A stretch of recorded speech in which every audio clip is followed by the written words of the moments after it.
দিলেন মানুষের সামনে এমন একটা জিনিস উপস্থাপন করলেন যে জিনিসটা বাস্তবতার সাথে মিল নেই।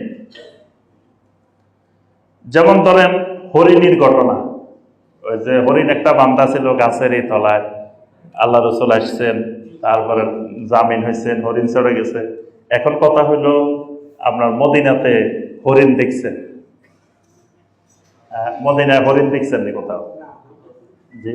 আচ্ছা, তো মদিনাতে এই মসজিদে নববীর আশেপাশে বা মদিনা ও পাহাড় আছে, এসব এলাকায় হরিণ থাকে কি? হরিণ আছে?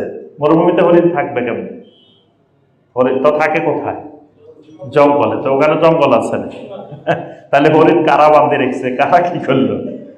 অর্থাৎ এরকম অনেক ঘটনা আছে, আপনাকে একটু চিন্তা করলে দেখবেন এগুলো বাস্তবতার বিপরীত। ওই যে বুড়ির বাড়িতে কাঁটা দিয়েছে, বুড়ির বাড়িও আছে, কাঁটাও আছে, সবও আছে এখন। কিন্তু আপনি একটু চিন্তা করলেন যে আল্লাহ রসুল তায়েফে কি থাকছেন, তো ওখানে বুড়ি কাঁটা দিতে রাসূলের পাইছে কি? আল্লাহ রসুল থাকছেন মক্কায়, থাকছেন মদিনায়। কাঁটা যদি মক্কায় দিত, মদিনা দিত, তো সেটা বিশ্বাসের কথা। তায়েফে কাঁটা দিছে, তায়েফে রাসূল তো একবার দাওয়াত দিতে গেছেন, নির্যাতিত হয়ে চলে এসছেন। পরবর্তীতে জেহাদে গেছেন, তায়েফের জেহাদে গেছেন নবী সাল্লাল্লাহু আলাইহি ওয়াসাল্লাম। তো নবী সাল্লাল্লাহু আলাইহি ওয়াসাল্লাম কখন তায়েফে থাকলেন, কখন বুড়ি কাঁটা দিল? তাহলে বোঝা গেল বাস্তবতার সাথে মিল নেই।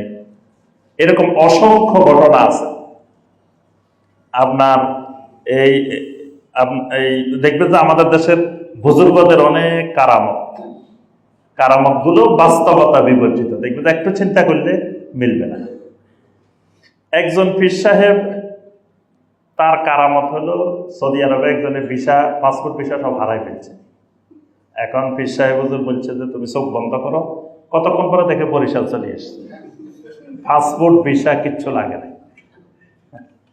এখন ওই পীর সাহেবের কি বিশাল ক্ষমতা, কি কারামত!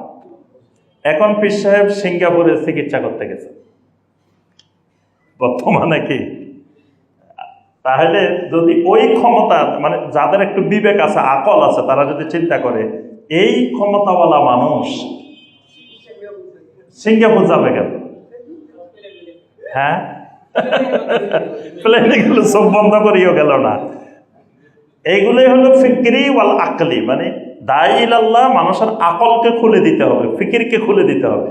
কিন্তু দায়ী আল্লাহর বৈশিষ্ট্য এমন না আকল আর ফিকিরকে তালা মারি রাখতে হবে।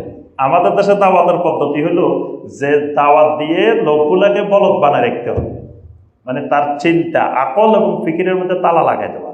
আকল ফিকির খুলে দিবে না, কারণ খুলে দিলে তার দোষ ত্রুটিগুলো সে বুঝতে পারবে, ধরে ফেলতে পারবে। এই জন্য তারা জনগণকে কোরআন হাদিস পড়ুক এটা চায় না। আপনি যদি কোরআন হাদিস পড়েন দেখবেন এটাকে নিরুৎসাহিত করেন।